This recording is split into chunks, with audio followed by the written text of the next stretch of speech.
we can make more money, but we can't make more time. So if you look at your meter ruler stick, you got your 100 centimeters, 100 years old. So every centimeter is a year. So in my case, I'm 54 now. If you look at that meter ruler stick, I've gone past the halfway mark. And I think it's all fair to say that if we, speak to most people, we'd all like to make 100. But I've got 17 years left. And then I think, what was I doing 17 years ago? Financial freedom to me, it's about owning your day. Working 10, 12-hour days, and that success is for somebody else. Whereas when you own your day, it's all for you, and you can make those choices, whether it be family time, doing business things, working with vendors, motivated sellers. It's great that you can pick and choose what you want to do. Hi everyone. Just before we get going with today's podcast, just a quick announcement that our book is now live on Amazon. If you go and search for Financial Freedom at BDRR, you'll find a book that describes the mindset, strategies, systems that we've put together to deliver over 50 projects in 5 years. We launched it in 2025 and it went to number 1 in 3 separate categories on the bestseller list.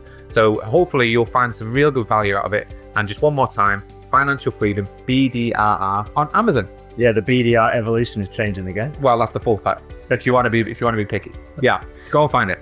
Right, welcome back to the Financial Freedom Podcast. So today we got really, really special guest, Steve McCarthy, who's a seasoned property investor, entrepreneur, about 35 years experience, more than 100 property transactions in his own name, and also a TV star because you appeared on the Sky TV show Property Elevator, which we've talked about a bit on this podcast because we've had John Howard on as a guest. We've also had Scott Marshall on as a guest. So welcome to the show. Great to have Sam you. Mazucci was has been a guest. Oh, yeah. He was on episode series 1, wasn't he? Yes. Was he on the series that you... No, he wasn't. Oh, right, No, but he was on one of these. So which series and which episode are we? So I was on series 7, episode 4. Right. What were you pitching? So I was pitching a commercial to residential opportunity. It was my first one.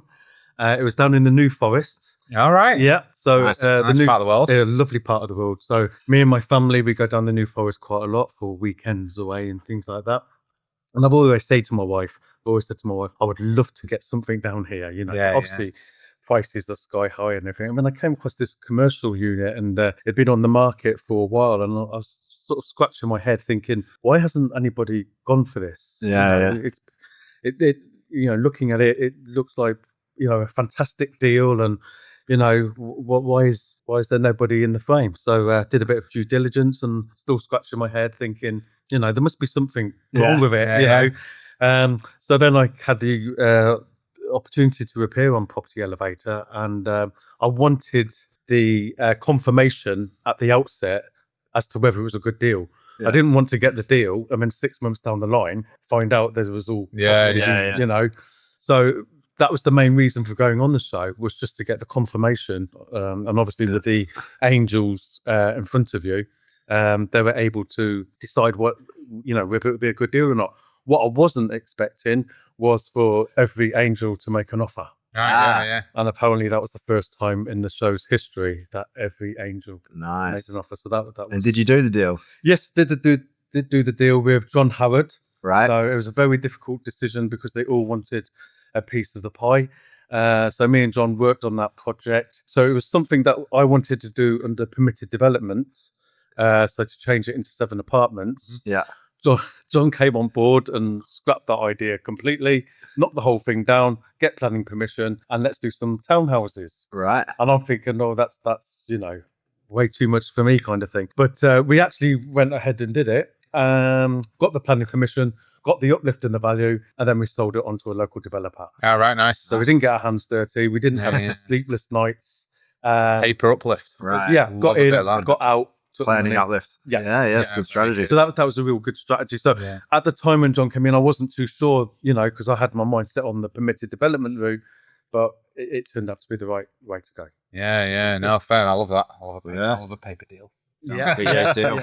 Right, I want a bit of an icebreaker. I just want to know a bit about your background before property, what you did, and then what got you going in property, and a bit of your education in that space early doors, if that makes sense. Yes, there's a bit of a story there. So I've grown up in Leamington Spa, which is a really nice part of the world. And growing up, my sort of sliding doors moment was when I was 18, and I went to Australia actually. Nice. Yeah, had a great time. Went to Perth, got a lot of relatives over there, and they were all into property. You know, property. That's what they were talking about. You need to do this and need to do that. I was thinking, wow, that's fantastic. You know, so I remember coming back from the UK being really inspired by that, and then I was working at the time as a surveyor, so that was quite handy. And not many 18-year-olds buy properties. You know? 18-year-olds tend to be doing other things. Good time to get into the market. Yeah, but it was fantastic. 1991, and managed to buy this 3-bed semi-detached house for £52,000. It's now worth over £500,000. It's been converted into a 7-bed HMO. But it's the old saying: if you knew now, you've still got that. Knew them. Still got it. Yeah, nice. Yeah, and that snowballed everything else onto it. So that was a really good sliding doors moment. That's what got me into it. But in those days, I was it was, you know, I thought, well, I've got a property, rent it out. That's what I do. And then did other things. I worked for the police, worked in a child's prison in a secure unit, became a teacher, and the property was always in the background like a hobby. Yeah. And then I realised then that I needed to be more serious about it. The days of Rigsby, I don't know, Rigsby and Rising Damp, you know, that kind of landlord, you know, he wouldn't survive in today's world. You know, you've got to keep up with the times with all the legislation. You'd be getting rent repayment orders. That's what you'd be getting. Definitely. Him and Miss Jones, but I don't. So you don't know I what don't know who these people are. But I think the point you're making is that you've got to be. I don't think he's old enough. And he exactly. wasn't in the UK. Yeah. You got to be professional in this space, don't you? Is where we're getting at. Very much so, especially in today's world. But I remember meeting Simon Zucci. It was around 2004, 2005. He was running some property events at the NEC, and his way of thinking just completely blew my mind, because we grow up, you know, the education system is to blame for this. And obviously this is something I feel passionate about, being a former head teacher. Yeah. But, you know, you're brought up, you know, get a mortgage, pay it off, make your overpayments, you know, bring it down to zero. Yeah. And that was the mentality, that was the mindset I had at that time. You know, I managed to get tenants in. I was overpaying the mortgage because, you know, just get that down to zero, and then that could be my pension pot. And then I meet Simon and him doing talks, and he's talking about remortgaging, get your money out, tax-free, put it into something else. And to me, that was a real mind-blowing moment and a real major shift in what I needed to do in order to take things to the next level. Because getting more debt and getting more mortgages, and why would you want to do that? And so it completely changed my thinking 360, you know. And obviously then that property was the catalyst, and there was a snowball effect into getting other properties, then going on to the Mastermind 2 program way back in 2007. And it was just, for me, it was groundbreaking. Yeah, of course. Definitely. Absolutely, because you must have missed the wealth building classes at school, and then obviously you didn't introduce them either when you were a teacher. No, definitely not. And you're still in the 2007. You could just about catch the same day mortgages. Yes, the good old days. Mortgage Express. 85%. So if you got something at 25% below market value, I remember getting money paid back into the bank account after buying a property. So you're technically buying it for free. And then so annoying. So annoying. It was fun. But you just, I was old enough as well. I was 27. Yeah, but you thought it was going to last forever. You know, you just thought, well, this is the. And I remember Simon explaining it, and I'm sitting there thinking, oh my god, this is just unbelievable. Yeah. And you could also do sell back and rent backs. As well, and I did a few of those, and you know, some real moving stories behind, you know, what went on, but really nice stories where I was, you know, able to help people, but obviously other people abused the system, and that's obviously why it was withdrawn. So great days. And then obviously we had the market crash 2008, 2009, and then that changed things again. So I think what it does show there is obviously education and knowledge are very, very important, because it changes so much over time, especially in the property and finance space, doesn't it? And it's just unbelievable. Yeah, unbelievable. Right. You know, when I think back to the early 90s, you know, the likes of Rigsby would have survived. You know what I mean? It was just, buy a property, rent it out. Yeah. But, you know, all of the legislation that has happened with Section 24, the renters' rights, And even this morning, I've seen something on the news where they're talking about doing away with gazumping and things like that, to make it tighter. So yeah, the day of the landlord doing this as a hobby, it's long. Yeah, you've got to be professional. The program's called Rising Damp. Rising Damp. What's program? The program that Steve's referring to. Rigsby. Ah, right. Yeah. You'll have to YouTube it. The program's called Rising Damp. Yeah. He was the landlord. So you can just imagine. Right. Jeez. Yeah. And this was set in the 1970s, 1980s. So it probably wasn't the most PC program. I only just caught it because it was a late 80s. Right. Late 80s program. I'll give it a have a look after you've watched Property Elevator. That's Series 7, episode 4. That's on Sky, is it? And that's on YouTube as well. It's on YouTube, because I know the new series at Amazon Prime. That's right, because Scott told us that in the I'm sure he did. Recent catch up we had with him. Yeah. Which was episode 72 of the Financial Freedom podcast. If you want to catch up with Scott Marshall on that. Nice one. Just a cool 21,000 people. Yeah, it's a very popular one. Yeah. Excellent. Right. So what we want to know is, what is financial freedom to you? What's your definition? What does it mean to you? Yeah, it's a great question. And it means different things to different people. It's very subjective. I've met a very successful person, who says that he needs £1,000 a month. Yeah. And that does him. To other people, obviously, it's paying off their mortgages. It's getting their pension pot, or replacing their income, which I think the average wage is about 36,000 a year, so £3,000 a month. But to me, it's about 39,000. 39. I did the research the last couple of days. Yeah. Right. So 39,000, so a bit more than £3,000 a month. But really, financial freedom to me is putting that to one side. It's about time. Owning your day. That is just the best. Owning your day. I like that, actually. Owning your day. Yeah, that is the best feeling in the world. When you're doing the normal 9-to-5 job, or in my case, teaching, you're working 10, 12-hour days, and that success is for somebody else. Yeah.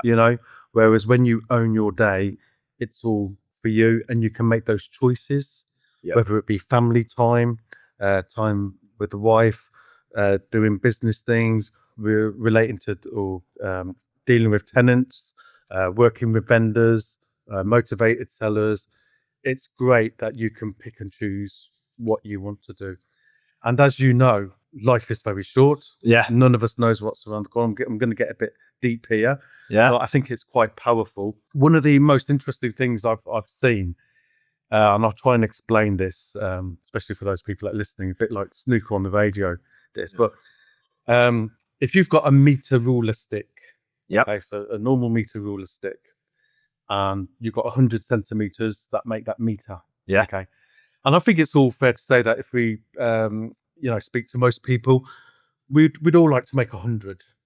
If we were all fit and able and well, the goal to reach 100 years old would be fantastic. Yeah, and have a good quality of life. Good quality of life. Yeah, fit, able, and well. I don't want 20 years of... No, certainly not. No. Yeah. But if we were like, being incontinent. No.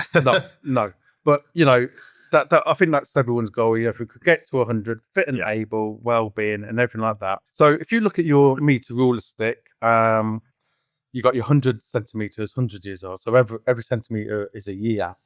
So in my case, I'm 54 now. So if you look at that meter ruler stick, I've gone past the halfway mark. I'm 54.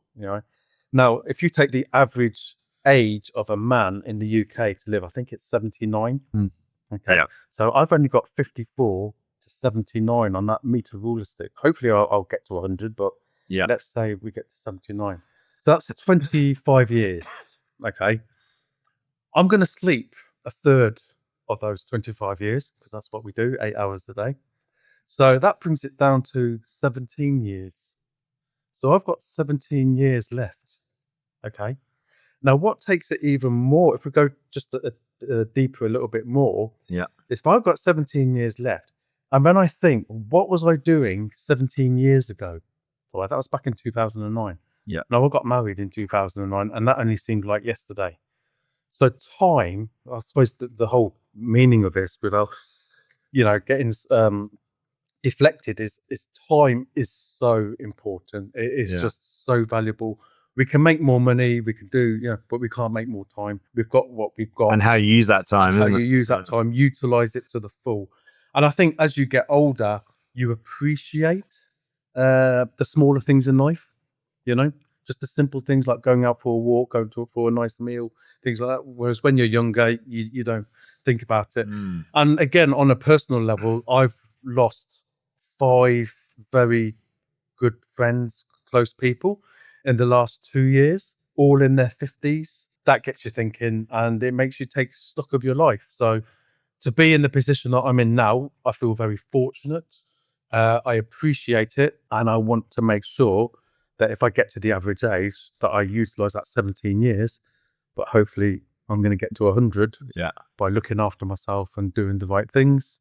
But this time is everything. And you hear people talk about time, but when you really go into it and think about it, and that thinking about materialistic, I think that's quite a powerful concept. I've got a really interesting way of because if you're a younger person, time is almost inconsequential to you, isn't it? And it's because if you look at that percentage again, right? So if you go back to your meter stick and you turn that into a percentage, so your 100% of your time, okay, that's the time that you've got. Yeah. Okay. So if you are in year 1%. Yeah. So, but your perception of that is that's 100% of your time lived so far, right? So if you get to 10, 1 year is 10% of your time on the earth. Feels like a long time. Yes. When you get to 50, yes, the percentage is 2% of your time on the earth. A 1 year. Yeah. So it feels much less. It does. And to the time passes, the speed of it going seems to accelerate. And I genuinely think it's because of your perception and percentage of time that you've lived. And therefore, not only have you got 17 years left, but your perception of that 17 years will feel much faster than your previous 17 years. The other thing with that is, I think as you get older, everything's more familiar. Yeah. So repetition. So everything seems to be moving faster. Whereas when you're younger, there's so many new experiences. Time feels slower, I believe, or something like that. And it's a good example of that is when you first learn to drive a car. When you first learn to drive a car, you remember every turn. I can't remember the journey here today. No. No. I wouldn't be able to. Autopilot. Yeah, totally. Because you blank it out, don't you? That's right. So I do think that, I really like the time thing. I think time is a specific. Control your day, I like that. And then own it. Own your time. The small things. The small things that become important. They become very important. Yeah. The walk. I don't start every day without walk now. Yeah, exactly. And when you're young, and I see it with my own daughters, a year does seem so long. It's an eternity. But as you get older, a year is nothing. Because the years, just the days, the weeks, the months, the year, they just seem to get quicker and quicker and quicker.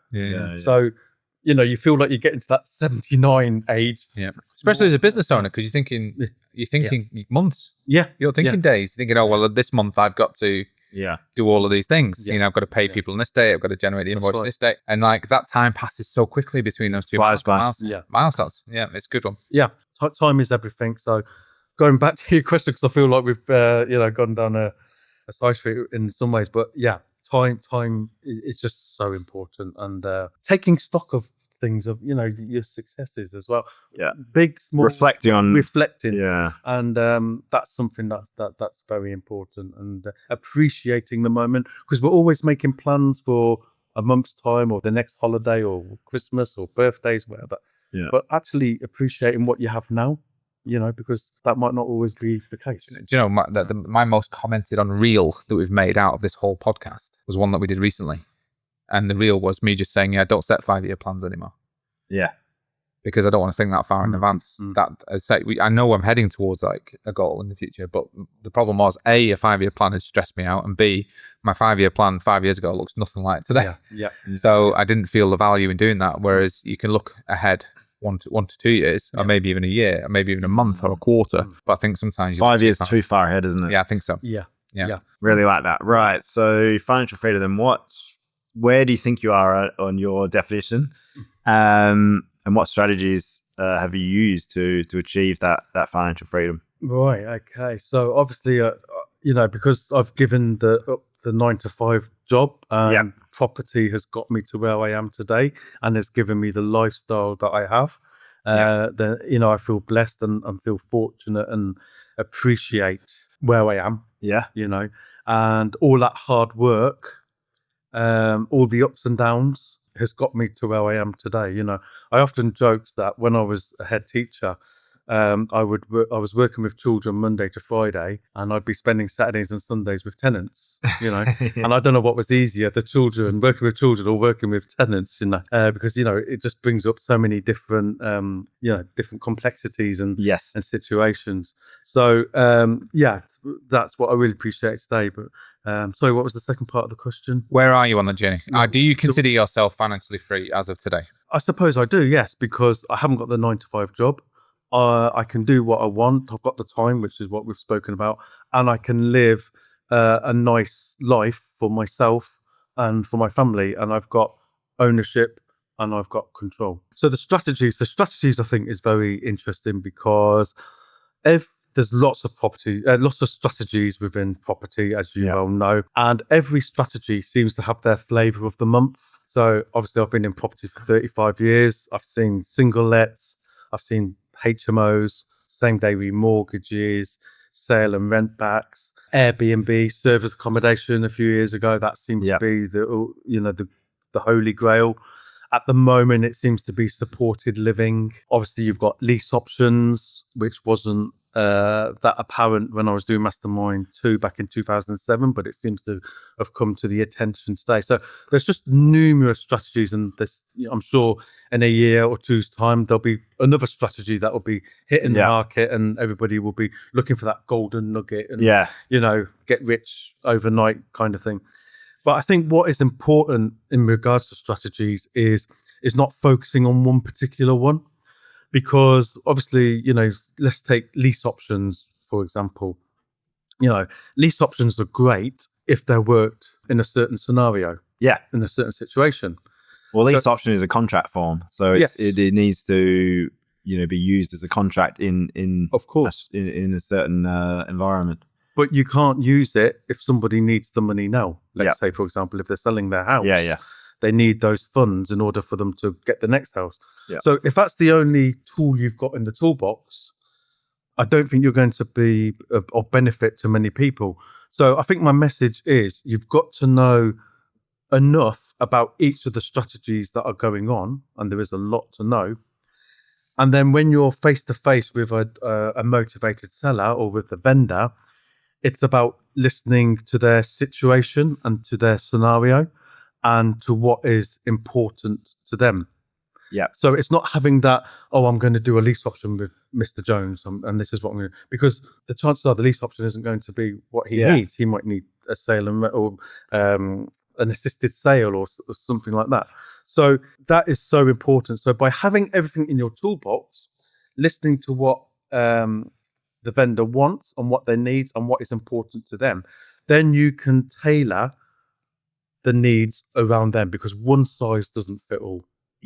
It's about, and everybody's situation is different. It's just like an account, when somebody gives tax advice, they'll say, well, we can't give you tax advice because everybody's situation is different. And that's the same when you're talking with a vendor. So it's important to know a whole range of strategies and then pinpointing which strategy could work for that particular person, and then having the power team around you to then utilize that strategy and to implement it. And maybe at that time you having to dig deeper into how that strategy works. But it's about knowing it at a surface level and then deep diving into that strategy if needed and getting the right people around you. So just going back to you then, rather than strategies as a whole, what are you doing right here, right now? What deals have you done? What's the last 2 deals look like? What are they? How did you get there? Most of my deals come through direct to vendor letters, which is what I do a lot of. So one successful deal that I did recently, which has been showcased at many different events and has been featured in your Property Network magazine, is a motivated seller they were moving to Scotland. The old man, unfortunately his wife had passed. His daughter lived in Scotland. They wanted to sell the house. And obviously the laws in Scotland are different to the laws in England. So when you make a commitment to buying a house in Scotland, you have to see it through. So they had a deadline to meet. and they'd been messed around by the estate agent. They had, I think, 3 failed sales. Right. Yep. You know, time was the essence, and they were getting worried because they didn't want to lose this property in Scotland. The daughter was trying to do everything to achieve this, and of course the dad was getting worried. So we went and met those people within 24 hours of getting the lead. We were able to build a rapport with those people. They had received higher offers, but those offers were made by people who hadn't seen the house. So obviously we knew that they were going to lowball them and mess them around. We had our own cash funds available, so we were able to provide proof of evidence that we would see this sale through. We had solicitors that have acted on us on many other transactions, so that we knew that they were going to come up with the goods, and we would inform the people on a daily basis as to where we were in that sale. Yeah. And we managed to meet the deadline. They've now moved to Scotland. We're still in contact with them, and they can't thank us enough. They've done a video testimonial, which we've shared on our social medias.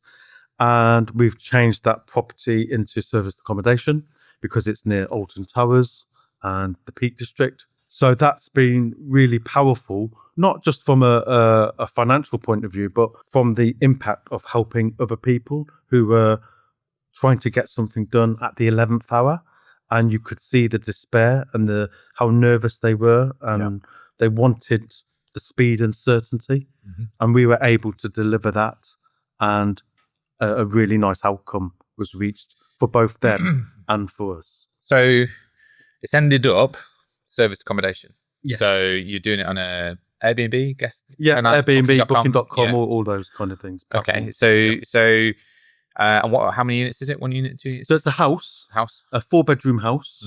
So it can take up to 8 people. We've done a fluff and buff on it. It's a lovely house. Fluff and buff. Plenty of character. And we've also installed a hot tub into it as well to make it high end. Yeah, nice. Yeah. So your strategy, therefore, to rent out is service accommodation on that particular unit. Yeah. But before meeting them or before going and visiting the property, you didn't have an idea. I didn't have an idea because going back to my previous answer, I had to listen to what it was that they wanted. Yeah. First of all, meet their criteria, and then obviously then it was successful. Right, we've got this house. What do we do with it? Do we flip it? Do we give it to supported living? But because of the location being near Alton Towers, because we could see the potential in the house, putting the hot tub in, making it high end, and that's what I mean by having the tools in the toolbox to see that, and not going in that's knowing, tunnel vision. That's knowing that service accommodation is a strategy, how that works, having some fundamentals of understanding that. But in your very first conversation, you didn't know what it was going to be. No. Okay. Not so how did you arrive, therefore, at an affordable price? You have to educate the vendor. That's so important. So by having that conversation, and it wasn't a matter of going in 10 minutes, looking around the house, and then leaving. I spent 2 hours. It was a Saturday afternoon, about 2 weeks before Christmas. He had the horse racing on. Oh, nice. So, I had a cup of tea with him. He really appreciated it. He was telling me about his work. Obviously, he's retired now, and about the good old days. And we had a real connection. It wasn't false. It wasn't made up. There was a real link there. I feel like I felt like that I really connected with him. And that was the reason for getting the deal over the line, because I knew as soon as I left that house, he would be talking to the daughter up in Scotland. She'd, how did it go? Is he a nice guy? Do you think, they'd be having that conversations. And so I wanted to make sure that whatever I say I'm going to do it, because I could feel their pain. They'd reached that pain because of what had happened previously.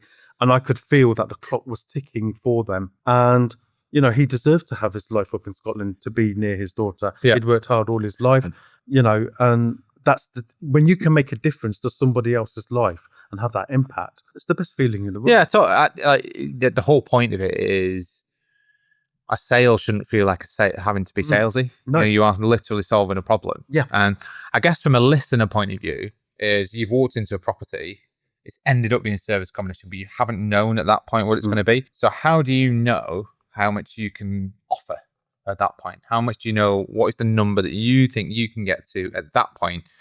Because you don't know what it's going to be. it's a first conversation Yeah. here, right? So you're going to do some due diligence. Yes. And what did you base it on? Was it local market? Was it traditional Yeah. house prices? What was it? It was a combination of things. So first of all, were they serious? And I could tell that they were serious. I could see the whites in their eyes. Yeah. Okay. These were serious people. They'd been let down. They were disappointed on previous occasions. They wanted a deal. I could feel it, I could feel the tension in the room, the worry in the room. And that's the importance of having face-to-face meetings.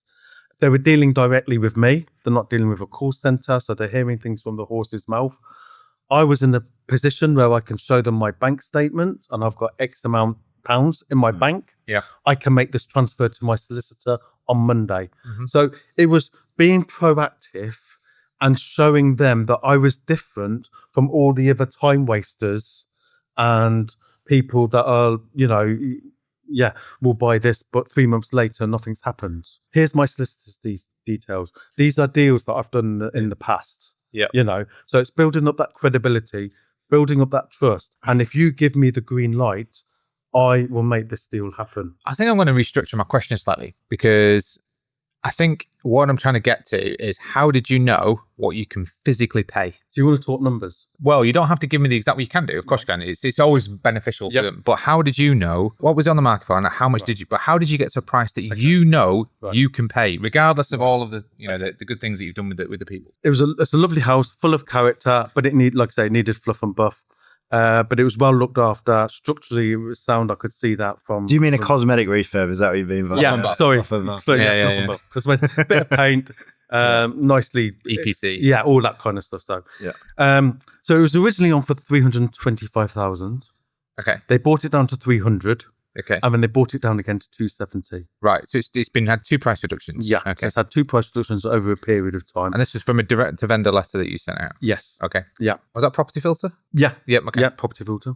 And obviously, by using property filter, I can see when it's been off market, when it's been sold. Totally. All that. So I had all that knowledge, which was valuable. So I could see the failed sales, and I could see that it was been on for a period of time.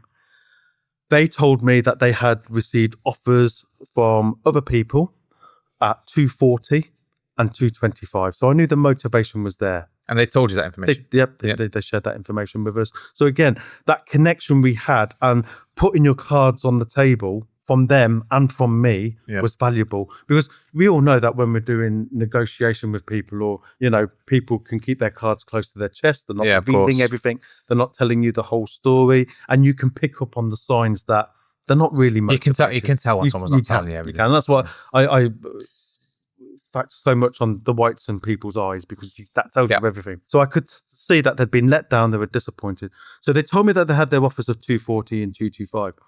I straight away said, look, I cannot offer you that kind of figure, because I haven't got the money in my bank account. Okay. I've got money, but not that much money.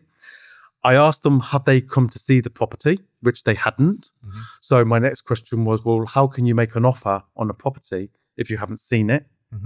And then I told them how they might work and how they might operate, in that they will promise you a figure, and then at the last minute they may lowball you and mess you around. They'll be looking, whereas this was my money. You're dealing with me, nobody else. I'm not selling it on to somebody else as a sourcer or anything like that. So I offered them 190. Okay. And on what? So you've offered them 190. Yeah. So at that point, you must have a reasonable idea of your profit margin. Yes. At that point. Yeah. How did you get to that number? So did you just base it on a like for like house sale, or was it at that point you were thinking service accommodation? I wasn't even thinking of service, because my first indication was to flip it. Right. So just as a house. Just as right. Yeah. I'd done one for buff. Yeah. Back to market. Yeah. Right. Did one similar in Coventry, and that went really well. Okay. Did staging for the first time, which I thought made a massive difference. Yep. And I was thinking of doing that this time. Totally underestimated how important staging was until I did it for the first time, and managed to achieve more than what the asking price was. So that was where my mindset was at that time. The 190 was because I had 200 odd in the bank account at that time. So again, I didn't want to legals. Yeah. And all the other things. I thought by visiting the property, it's going to take about 25, 30 to do the fluff and buff, to get it really good, get it staged, make it the best listing on Rightmove. So if I could spend about 225 on it 230. That would secure the valuation of around the 300 mark. Okay. Yeah. Which So you had comparables in there, right? Yeah. So it was working from what the GDV is and working backwards. Yeah. Yeah. So for somebody who's new, Yeah. effectively what you've done is you've agreed a sales price at 190 on a property that could be worth against direct comparable data of 300. And you've built in your cost of refurb, Yes. your cost of Legals purchase, stamp duty. and you've come out with 235 to 240, total cost with a 300 sales price. Yeah. So 2% off that maybe for sales. Yeah. Sales. So maybe £6,000. off. maybe £6,000 off. So you've done that. You've done those maths based on this property has been on the market. So 2 price reductions. I'm going to go and see the vendor. Yeah. So your strategy, therefore, at that point is still just a house. It's just a house at this point. Yes. You haven't decided on the end product, but you've just pound, shillings, and pence it against what it could be if you did a light BRR. Yeah. Not even BDR. It's No. just BRR. That's why it's a cosmetic refurb, isn't it? Yeah, it's not the development stage. Cool. All right. Yeah. Got it. Yeah. So that's basically the story of it. Then obviously when they accepted, because I'd shown them the proof of funds, I'd shared my solicitor's details. Yeah. We were going to get it going on the Monday morning. Okay. Constant communication, virtually on a daily basis. This is where we're at. My solicitor rang me today. We've got this going, So they were in the know all the time because that relationship was so important because I didn't want to let them down. I owed it to them. I gave them my word. And you were moving quickly for the key aspect was heaven and high earth. Yeah. So I was on my solicitors every day. So what was your timeline for completion? So this was 2 weeks before Christmas. So obviously Christmas got in the way, so we tried to get as much done before Christmas. It had to be done, I think it was by the 17th of January. Right, okay. So sold. We were, and everything. That is up against it in today's world. That's a few weeks, really, isn't it? Yeah, in real terms. Christmas got in the way. So it was touch and go, and I didn't want to let them down. I gave them my word. The money was there. Let's get this up and running. And we managed to do it over Christmas. Then that's when they accepted. That's when I was looking at other options. And when I thought about the Airbnb, Alton Towers, Peak District, lovely character house. Yeah. Let's give that a go. And touch wood. Yeah. It's been live now for 3 months, and bookings are coming in. Yeah, very good, and the reviews have been fantastic. And you've kept it, obviously. You didn't flip it. We didn't flip it in the end. Yeah. No. So what have you done then? Remortgaged it. We're in the process of remortgaging it as now. A house. Yes. So we've got the valuation at 300. Oh right. Yeah. Great. Perfect. So we're getting a mortgage of 220, 225. So we've basically got our money back out. Yeah. And then close, And they're happy for you to use it as a short-term rental, I guess. What, the vendors? No, the Yeah, we've gone to a special so they know it's service accommodation. They've seen the hot tub, they've seen everything. Lovely. Nice deal, nice strategy. I like it. Fantastic. Can I just quickly talk about another strategy? Go for it. Yeah. So I've been in, and this is Guillaume at Property Filter. So deals are not made; they're found.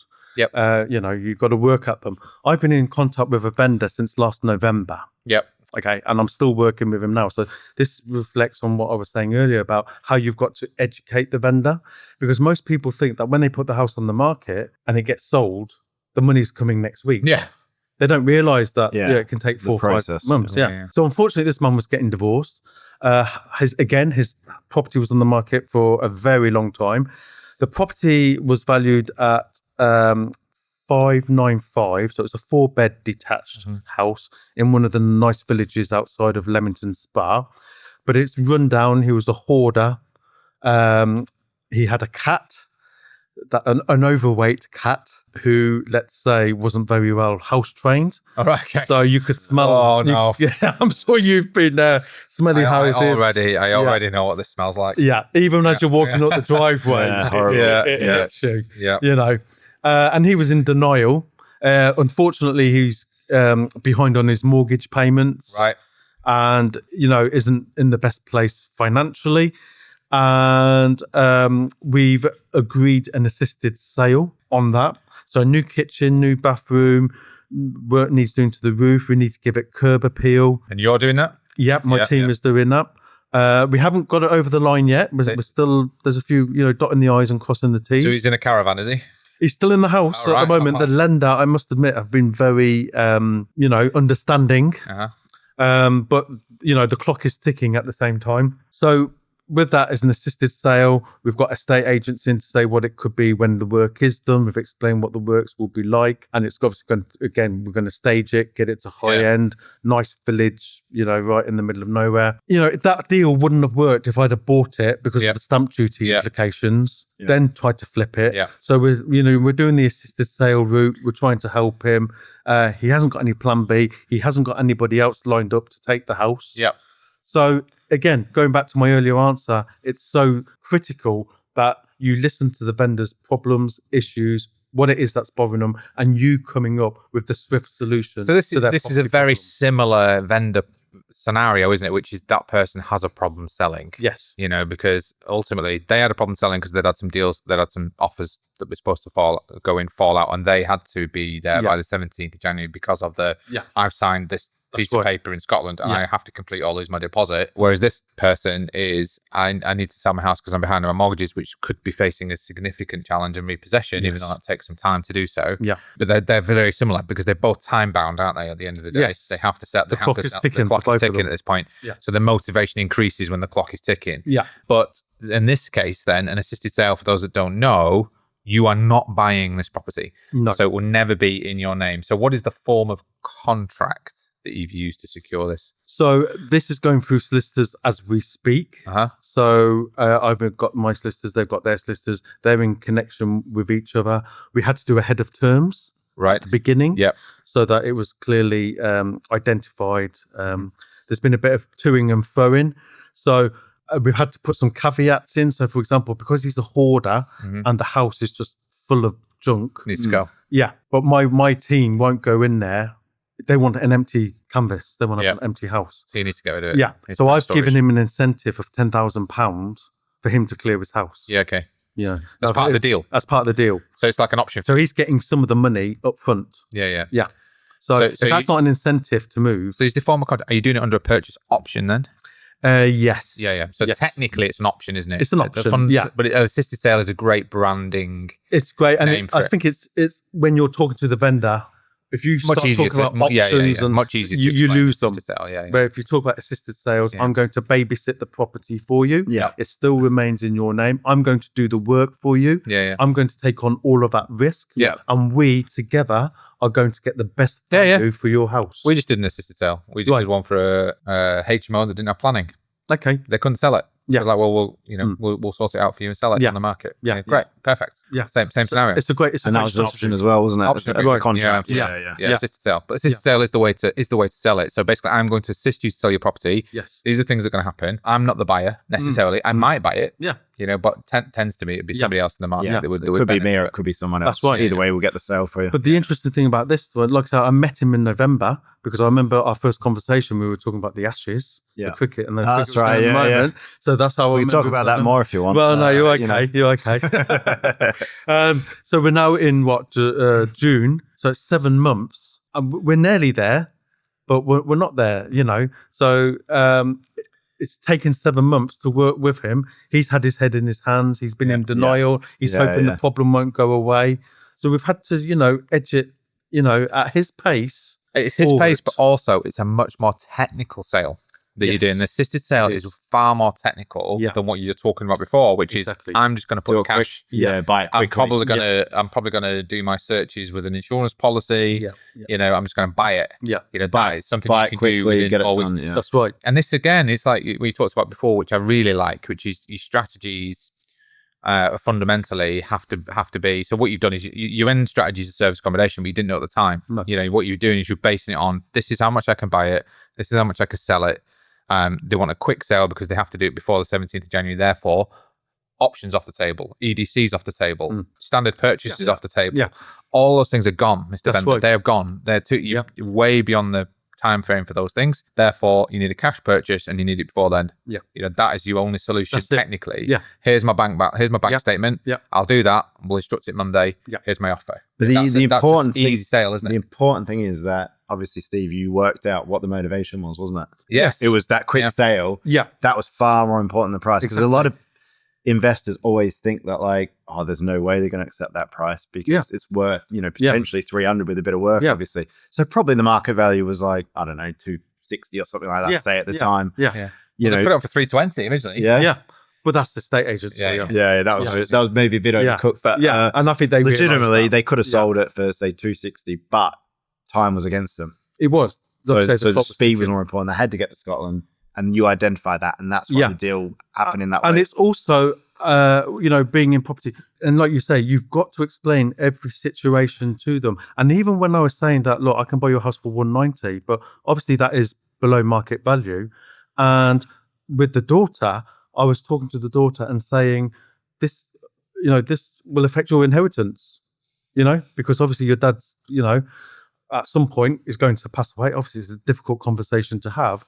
And, this has an indirect effect on you. Yeah. And she was aware of that, and she was happy to have that conversation. But she says, what's important to me is to have my dad here with me. Yeah. He's 84. Yeah. So, going back to the meter realistic, but a great guy. And he's an above average achiever already. he is. I want to be in his shoes at that age, definitely. And she was fed up of making the journey from Scotland, to see him, all the hassle. He wanted to be there, she wanted him there, and it had to be done. Yeah, that's the most important. Yeah, perfect. So technically then, your actual strategy is to find properties that have a problem selling, that if you just did a light refurb on, you could bring back to market and make a profit. That's one of them, yeah. And then if that works, if I can then find other strategies that work better with assisted sales or with service accommodation, then they get into then I can do that at that point. Yeah. If you know what I mean. So my motto is I have to provide, or I have to find a swift solution to your property problem. Yeah. Yes. So you tell me what your property problem is. Yeah. I can wear many hats. I can wear my SA hat, my assisted sale hat, whatever, BRR hat, whatever. But if you talk to me, put your cards on the table, I will then put my cards on the table and let's see if we can have some common ground and I can get you over the line. I will always say to a person, if you want the best value for your property, the estate agent is your best route. I've got to 35 years in property. I can be more picky and more choosy now as to the properties that I want. And I do get properties landing on my lap that there's a deal to be done, but I don't really want the property. I don't want to be putting square pegs into round holes anymore. I did that 20 years ago and time has been my friend. And, I've been able to use that and remortgage and everything else. But now at my stage of life, I don't need to take those big risks. So if it doesn't fit in with what I want, so, for example, if somebody offers me a terraced house and the bathroom's on the ground floor and there's no bathroom on the first floor, I won't take it. But 20 years ago, I did. And I've got many of them in my portfolio. So I can be fussy. I can be picky. So I'm in a privileged position. And I really appreciate the position that I'm in. But I took the risks X amount of years ago and they've worked for me. Well, I think just the basic thing that you're doing, which is looking for motivated sellers, is the number one thing, that the skill that people need to develop. Yes. And that's you've got a system which is property filter, which again, if you're not using, don't call yourself a proper property investor until you're using it. As Tim said, it's all over their Facebook. It's sponsored ads. Timothy Witt. I say that you said it way more aggressively than I. It's the most animated you really were. I was like, bloody hell. Insulted half our clients that don't have property filter. But and then it's just but they use it through us though, so it's all good. So that's true, But then you're spotting the opportunities. You write into direct to vendor letters. You meet the vendor, and if they have a problem, you solve it. And it's them realizing that they've got the problem and them appreciating it. Yes, you have to do a level of teaching to them to show them what needs to be done.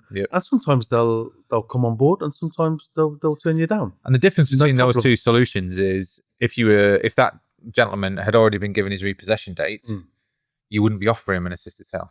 No, you would be flipping it back to well, you need a cash purchase. Exactly. And therefore this price I've given you here is no longer going to work. That's right. It needs another 20 grand knocking off. And therefore it needs to be a cash purchase, and here's my proof of funds again. And we'll do it from Monday. That's right. So it's about finding where are they and how time constraint is their motivation a lot of the time, right? Exactly. And in that situation, we're also now getting a letter from the bank to say that they're going to give me the time to do this. Because obviously I don't want to take on that project and then the bailiff's turning Of course. So it's about, Was it High Street Bank? Yes, it is. All right, great. Yeah. They're quite understanding normally. If someone's going to solve their problem for them. Considering this guy is 2 years in arrears, Right. I'm very surprised at how patient they've been. Yeah. But at some point, they're going to press that button. If he doesn't sign the contract, you go back to, they'll be asking you what's going up for an update, and you'd be like, well, he hasn't signed the contract. Exactly. So, well, I'm just going to repossess. Yeah. And what I don't want is him to be contacting me in the 11th hour saying, I'll do the deal now, because it'll be too late. Yeah. Because I'm not, as other people have said to you before, every deal is about de-risking it. De-risk everything. Have all eventualities. Agreed. Totally agreed. Right, I'm gonna have to move forward a bit. Sorry about that. Move forward a bit now. So I'm gonna group a few of these things together. So property, I think you mentioned it before. You've taken a lot of risks. You must have had some challenges. There's no point talking about being property for 35 years and not talking about the challenges and potential failures. So I want to know what some of those are, or maybe one specific one.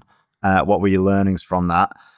And then moving forward to that, I want to know one of the best bits of advice you've ever had from anyone or anything to help you where you are right now. So yes, it's a bit like a gambler, I suppose. You only hear about the wins, you don't hear about the losses. And everybody in property has their ups and downs. That's the nature of the beast. And it's great sharing the success stories, and hopefully that's influential to others who are watching and listening. But there are times you do get your fingers burnt. So for example, I've done JVs with people, lent money and haven't had the money back, and you certainly do learn from your mistakes.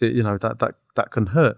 And in regards to tenants, and I pride myself very much on my relationship with my tenants, because at the end of the day, they're my customers. They come back to me month after month, and I like to think that I'm giving a fantastic service, which is why they're staying with me. And I've had tenants that have been with me since 2010. So that's amazing. That's something that I'm really proud of. But when a tenant takes you to court, that is not a very nice experience. And as we know, the court system is very long-winded, goes on forever and a day, and you're having to defend yourself and put yourself on the line. Luckily, in my case, I got the outcome that I wanted, but it caused a lot of headaches at the time, a lot of sleepless nights, and not knowing or having that worry as to how long this problem is going to go on. So some of these things, these are real life things. They don't teach you these things on a 1 day or 2 day property course. And it's like anything. There are the good things associated with the job, but there are the negative things as well. So do you mind if I pick a little bit? So if you took your first one that you said was a challenge or an issue you had, you had joint venture partnership, you lent some money, you lost some money. Are we allowed to talk about a certain scenario there, or what would have you done differently in that circumstance if you could? When you're young, you think everybody has the same values as you. Yeah, and sometimes you can be over trusting people, can't you? At a point, And you think everybody sees the world in the same way as you, and that people conduct themselves in the same way as you. So when you get introduced to somebody, and you get taken in by them, and we've all been guilty of it, whether it be property related or not property related. We've all got taken in by people at different times in our lives. So he was doing a deal at that time. It looked super sexy. It looked fantastic. The figures were great. His background was good, but hindsight is a wonderful thing. And he did one deal too many. He did one deal too many. He was doing really well. Took on too much risk, maybe, or too many projects. And he thought that everything he touched turned to gold, and at that time it did. And maybe didn't understand the downside or the risk involved. Is that a way to put it? I think so. So he had the track record, but it was one deal too many, and maybe he got a bit too assured of himself. And things went a bit south, and it hurt. It's an interesting point. So we talk track record is important. Something that is also very important is a track record of things that have gone wrong, and then how that person dealt with it. And I think we talked about it with Scott Marshall. But it's very much a sign of how successful someone is you invest in. It's like, what has gone wrong and what did you do about it? And then you learn about someone. Because like you said, if this person, they've done a few jobs and they have turned to gold and they've been all right. They don't know how to deal with the problem when it eventuates, or they haven't had that experience yet of dealing with the problem. Even if the problem is to the point where there's nothing more you can do, Yeah. It then becomes about you as a person, how you act. That's right. You know, How like what you've done yourself. Could have you done anything more? You know, and how you've communicated. with other people, exactly. those It sort of becomes things. about communication. It becomes Yeah. about openness, transparency. Even if the answer is, I'm really sorry, this has gone really wrong. It's not hiding. It's not being underhand. It's not then maybe asking you for a bit more because you think you can get it over the line, and then actually you knew it was going to fail and then just disappear. It's none of those things. You know. So sometimes it's know when to fold your cards in a way to go. Yeah, right, just say, look, it's gone wrong. This guys. is not going well. There's nothing else I can do at this point. This is the reasons. You know. I'm not sure what else. Don't dig the hole deep. Yeah, no, that's right. Or this was our plan A. Yeah, hasn't worked, but we have got plan B and a plan C, which we could now explore. Yeah. And John Howard, who I've worked very closely with since being on Property Elevator, he comes up with a great line in that you're only as good as your last deal. Of course. And I've heard him say that 100%. So many times. And that is so true. Just because you've done 4 or 5 projects, you know, the next project can still go wrong. Yes. You know, so past record is important, but it's having, well, okay, this hasn't gone to plan, but we could do this and we could do that. Very simple analogy, actually, because it was something I was talking about yesterday with one of our colleagues. We looked at a civil terrace that would convert to a 5 or 6 bed HMO, which needs planning permission. General checks it's okay. It's like, right, what are the fallback positions? You could, and it was because it's an old rundown property, you could easily refurbish it and sell it or rent it. It's like, right, there's 2 solid fallback positions. You know, are they okay? Yes. Well, that means that it's worth taking that risk. Yeah. Even though it's not a big risk, knowing that you've got the plan B and plan C in place. It's very, very simple, isn't it? We were doing one recently, and they might listen to this, and apologies if you do. I'm not picking you directly, but the fallback position was it was an existing HMO in a really good location. Right. So the fallback position is an existing HMO in a really good location. Right. It's already been. Yeah. So it's for a very light refurb. Yeah, that's right. It's like what's the fallback? We don't get planning for the extra room. Yeah. Like, so we're gonna upgrade it slightly. It's an Article 4, and it's so what's the fallback? An existing HMO in an Article 4 area. You are still going to make money on. It just traps a bit more equity. Yeah, exactly. That's how it is. Yeah, it's just not quite as good as the plan. Trying to explain that as your positive fallback is still a positive development uplift and a positive return on investment, but not quite at the level that we want to. So that's the way to look at it as well with the fallbacks and the other plans. Yes. That plan A is the best one. Yeah. Plan B is the next best one, but not quite as good as plan A. Yeah. Plan C, next best, but not quite as good as plan B, etc. Exactly. So that's how it works. And I think mindset, you know, I remember being back on Simon Zucchi's Mastermind 2 back in 2007 and hearing this word mindset, and I was thinking, oh, that's a bit up in the sky kind of thing. But the more I've been involved with PIN and other organizations, mindset is vital. 100%. It's so important so that when things do go south, you're able to pick yourself up and, you know, saying, right, let's get back on the horse. Have the resilience to move through. Because it's so easy to walk away and just feeling sorry for yourself and things like that. And obviously, again, going back to what we were talking about earlier about age and things, you know, I'm 54, I've done all right, and things crop up all the time, both from a property perspective and personal and other things. But I've always been managed to, whatever life has thrown at me, I've been able to get through it, walk through the problem and come through the other side. And I think that's so important. So if something goes wrong now, I like to think that all my experience, both in property, teaching and everything else, will get me through things. Every successful business person or investor I know has gone through some sort of decent major issue. Something that's nearly killed them. That's potentially nearly killed. And they've walked through it. They've walked through hell and kept going type thing or whatever. So you do need those things to go bad. And it tends to be you shed the people that aren't got the right mindset. You shed them. They've gone. Absolutely. Yeah. And it's a little bit like we were talking off camera earlier about children. It's a bit like bringing up children. Like, obviously, as they're growing up, we protect them, we wrap them up in cotton wool.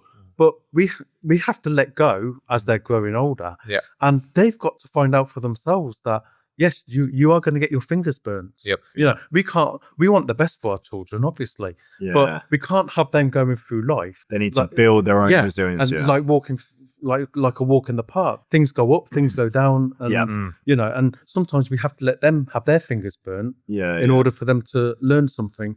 And it's the same with us as adults. Yeah, sounds good. Right, and then to close out, advice, best bit of advice, or something you've got from someone or something, whatever. Yeah, what have you got? I think the best bit of advice, and certainly if I was talking to myself as an 18-year-old again, is you've got to be surrounded by like-minded people. Yeah. There is so much negativity, so much jealousy out there, so much, just bad environments to be around, aren't the there? noise and everything like that. And I didn't appreciate this before Mastermind too, but you've got to look at what successful people are doing. Your network is your net worth and all that kind of thing. Yeah. And see what other people are doing and piggyback on their success. Yeah. So the likes of Simon that I know very well. I know Hanif very well, Guillaume, John Howard. And it's seeing what the big boys are doing. And, you don't have to reinvent the wheel. You don't have to come up with some crazy idea yourself. It still works. It still works. Just do the same thing again. Yeah, exactly. There's enough of a market. They've not got 100% of the market share. No, not if they're happy to share their knowledge with you, which the people you've demonstrated do very much so for free often as well, by the way. Which people don't appreciate. Yeah. Or you buy a book. Yeah. As an example, like the Property Magic or Financial Rich Freedom, the BDRR. Evolutionary Change the Game. Evolutionary Change. And also the amount of I've not got a book on the table. Free content. Oh, I forgot it. Free content podcast. Yeah, listen to free podcast. Yeah. And that's the great thing now. I would say anybody starting in property, the wealth of knowledge and expertise and groups that you can join and be part of. Back in the 90s, there was none of this. I remember Simon starting his PIN events in 2003, 2004, and he only had Birmingham and London that he was doing. Now he's got like 50 across I didn't know any other landlords in the 90s. And when you're doing something by yourself and on your own, the doubts can creep in. You can also get blinkered. You can, very much so. Whereas, knowing you guys and knowing all the other people that I've mentioned, it's really great to be in that environment. And I know whatever property problem I've got now, I know there's people I can speak to, I can pick up the phone to. I've got that network, I've got that access, which is critical. And, again, going back to being a typical head teacher, but, my daughter has recently done her GCSEs. Well, when I was doing my GCSEs, you only had the library to go to. Definitely. That's all you had. Now you've got people on TikTok telling you what to do, Instagram, YouTube, you got ChatGPT. Resources incredible, aren't they? Yeah, you've got books that will, like cheat sheet books that will tell you what, there was just so much out there. And I was having this debate with her, like, if I was doing GCSE biology next week, I'd get a 9. I'd get the top grade. And she goes, no, you wouldn't, because you haven't. I go, I would, because there's just a wealth of information. But you would need your old mentality in the modern world. This is the difference. That's the difference. Exactly. This is the big difference. So you had limited knowledge. Yes. Your daughter's got too much. Too much. And she does. It's overwhelming. It's instant and it's done for you. It is done for you, definitely. And that's the same with property. That there's numerous educational courses that you can join, and every day something pops up. There's a new strategy or whatever. But there's an argument to think that the skill is no longer knowing everything in detail. It's how to find it, how to assess it, how to be able to get under the skin of it, how to understand what is true, doing what's that deep false. dive when you need to do it, and just implementing it, because I'm sure as well as I do, you do get a certain number of course junkies. Yeah, absolutely. You see the same people at the same venues, at the same places. If I put a course on tomorrow, yeah, I reckon I'd be able to name at least 6 people that would come to that course. Yeah, exactly. Yeah, I'm sure. Yeah, definitely. Yeah. But it's using it, taking the action, and moving forward. Excellent. Yeah, so getting the right environment, surround yourself with the people. Yeah. Cool. Right, we asked you to bring some questions for us. Right. Steve, I've loved that, by the way. Yeah, thanks, mate. Yeah, really great. Really great examples. Really great examples of how you can start to just do the basic thing, which is talk to people. That's what it's all about. Find a motivated seller, introduce yourself, find out their problem, and do great deals. Face-to-face communication. Those deals are making you. One of those deals has made you, in my math, 50 grand. Yeah. And the other one, you didn't mention, but I imagine it's not too dissimilar. Yeah, it would be similar. So it's all about, and I think infinite over time, it sounds like. So, and the world we live in today, we haven't got time for each other. Everything's automated. Everything's, we're put on hold, or we talk to AI, or we don't talk to human people. Yeah. And just go quickly back to that deal that I talked about, the Airbnb deal, when I spent the afternoon with the old man watching the horse racing. And the only thing I know about horse racing is Lester Piggott and Willie Carson back in the old days. So my knowledge was limited. But Frankie Dettori. Yeah. But the last thing he said to me when I was leaving that house was, thank you for spending the time. I only thought you were going to come here for 10 minutes, look at the house and go, you've had a cup of tea with me. Look at it, was a 2-hour conversation. You know what I mean? And he really valued that because he's living in a world, he's 84, he's living in a world where people haven't got time for him. Very, very true. We're all guilty of it. But that afternoon, I enjoyed his company just as much as he very enjoyed unlikely mine. you're gonna do a deal like that on TikTok, is it? Exactly. You can't, no one's going to quit you saying you're looking for properties on TikTok. Exactly. It's got that problem. And he valued that. Yeah. He valued it. And you've wrote to him. Yeah.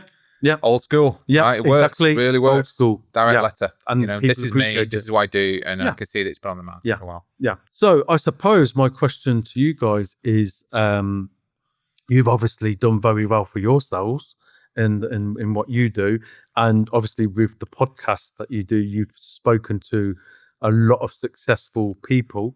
So I suppose if you were to combine everything with what you are doing and all the people that you've met within the property world, if you were to invent a robot or an AI clone or something, what other characteristics do you think make a successful property investor in today's world? What are the ingredients needed so that if anybody's starting out, a newbie, what is it that they need to acquire in order for them to be successful? Why are you looking at me? Is this supposed to, we both got the same question? I can come up with a different question. No, that's okay. Whoever wants. No, you're right. Right. So, okay. So I think for me, we're saying this is the DNA for a robot to be a successful investor, right?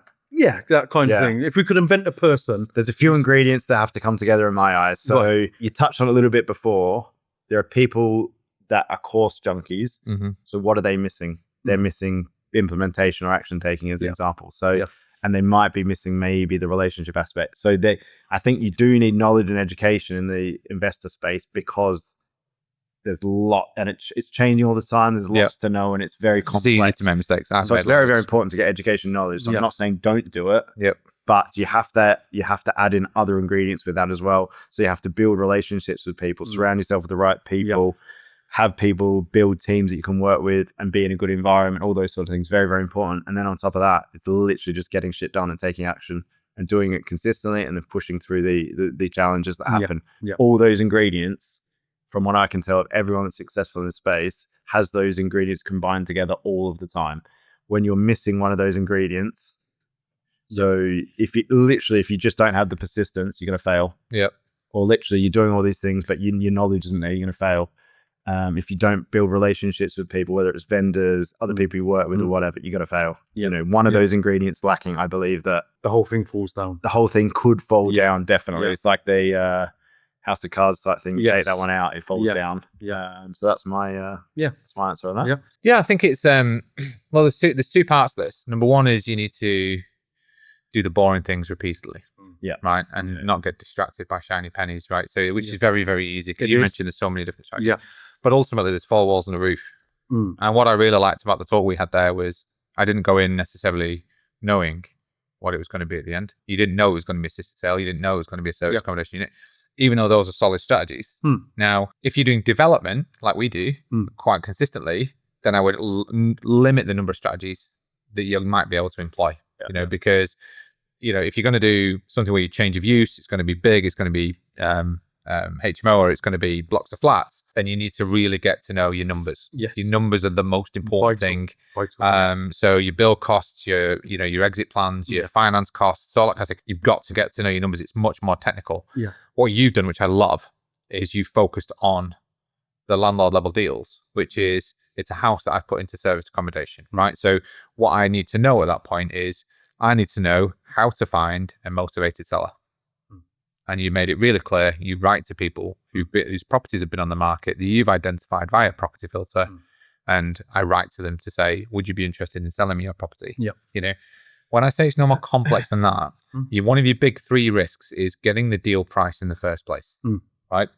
That's your biggest risk to making profit is what you pay for it up front or how you deploy your strategy like an assisted sale up front. And you need to understand if I need to pay out this much, plus my stamp duties, like you said, it needs to be an assisted sale. Or if they need it quickly, it's within 4 weeks. It has to be cash. And it's but knowing those and certainty and confidence, that's a mindset. I know. You know, and that gets rid of a lot of fear, gets rid of a lot of fear because you know what you can do. You know, so understanding your purchase price, understanding the costs of purchase, understanding your fluff and buff costs roughly. You know, a fluff and buff can be rule of thumb. Oh yeah. By the way, it doesn't have to be. You know, the way you'd shaft it is if you said it was fluff and buff and you've only got a 10 grand profit and you've got to replace a roof. You know, you've screwed it. But if you've got a 50 grand margin, then your roofs might reduce it to 40. That's right. You know, so you can do that. You know, and then you've got your other exit strategies, which is, I might be able to do something to uplift my exit. Yes. Which is a different way of looking at it.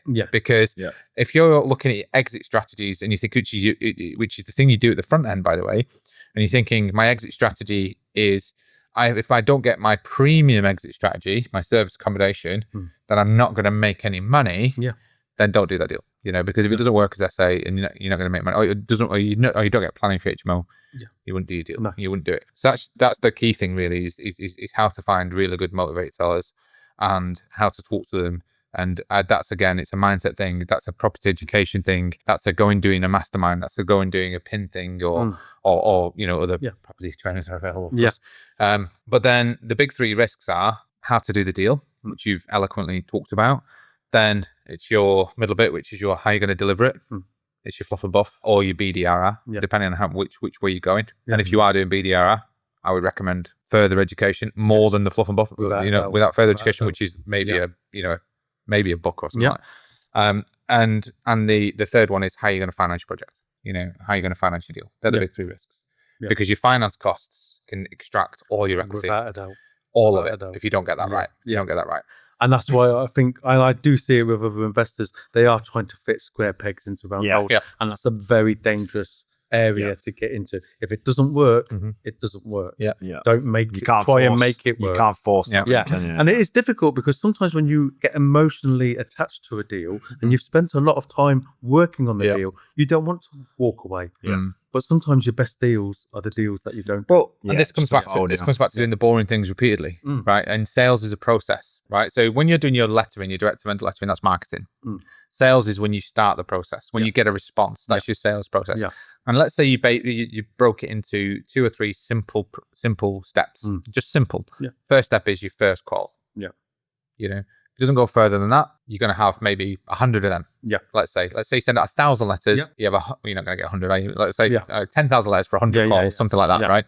So your 100 calls, based on that, your next step is then go and do a viewing. And then your next step is actually do the deal. That's one. You're probably going to go 10,000, 100, 10, 1. Exactly. Right? So once you know that, then if you don't do the front one, then you're not going to do the next one, next one. So that emotional investment is going to go away. If you understand that sales is a process. Very much so. And a no today could mean a yes tomorrow. 100% follow up. And that's happened a lot of times with the vendors that I'm working with.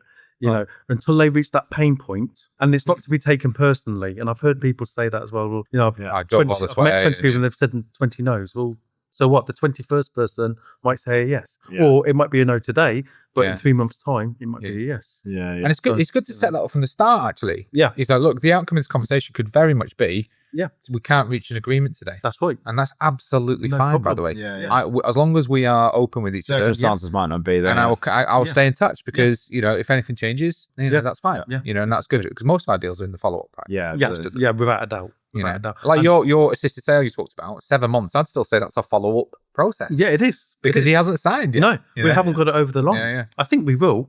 But at this moment in time, it's still not over the line. We're still talking about things, and you know and I'm still having to explain to him and educate him as to why we're doing this because of this, we're doing that because of that, and a lot of that comes through experience as well. So doing the things on repeat gives you the experience to be able to answer the questions. Exactly. Because what you don't really understand is you present an assisted sale, they say yes. You then give it to the solicitor and they say no. Exactly. Or they talk to their friend down the pub. Yes, exactly. You know, it's worse. You did what? That's a scam, because it's not the conventional way of buying a property. Absolutely. But by having your background and by being that face to face and explaining things and taking things a step out, you're not going to go into somebody's house 20 minutes, I'm going to do this for you, and they're going to say yes. It doesn't happen like that. It's building that. I think, it's that you meet somebody 6 or 7 times before you, and that's the same thing with vendors. Correct. Yeah, absolutely. 7 hours of interactions that people like to do sales with someone. Right, 11 interactions or something like that. Okay, yeah, right. Wow, there you go. Yeah, excellent. So, right, if any of our listeners want to get in touch with you, how do they get in touch with you? Yeah, so this is something I've had to do because I wasn't a social media person. I was a bit of a dinosaur, but I've tried to improve my social media presence. Nice, yeah. On all the main channels. So Steve McCarthy Property, and I'm a regular at PIN events and lots of other property events. So, but yeah, Steve McCarthy Property. Which platform's your favourite? I'm getting more used to LinkedIn. Yeah, okay. Yeah. Was a novice at that, but getting a bit more. So Steve McCarthy, LinkedIn. Yeah, Steve McCarthy Property. Yeah, there's definitely more than one Steve McCarthy. Yeah, there's only one. Yeah, there's only one Steve McCarthy Property. Steve McCarthy Property, yeah. Excellent. Well, thanks very much for coming on the show. Thanks, guys. Yeah, great. Value. Thanks, Steve. Appreciate it. Long way to come as well, which really appreciate it. Thank you so much. No problem. And thank you for giving us the opportunity. Yeah. Thank you. And anyone listening today, hope you enjoyed the episode. And if you did, please like and subscribe to this podcast and put the notifications on. And you will get all these great episodes in the future moving forward. Yep, that's it. Yep, take care. Bye for now. Yeah, bye for now. Thanks. Thank you once again for joining us on the Financial Freedom Podcast, sponsored by us at Property Portfolio Building. If you want to get in touch with us about today's podcast or any of the learning topics that we've gone through today, you can email us at podcast@invest-prop.co.uk or get in touch with us with whichever your social media platform of choice is. If you think you would add value to us as a guest on this podcast, you can please get in touch and let us know what you would be able to talk to us about. Other than that, we wish you well on your financial freedom journeys. And once again, thank you for joining us, and we'll see you on the next one.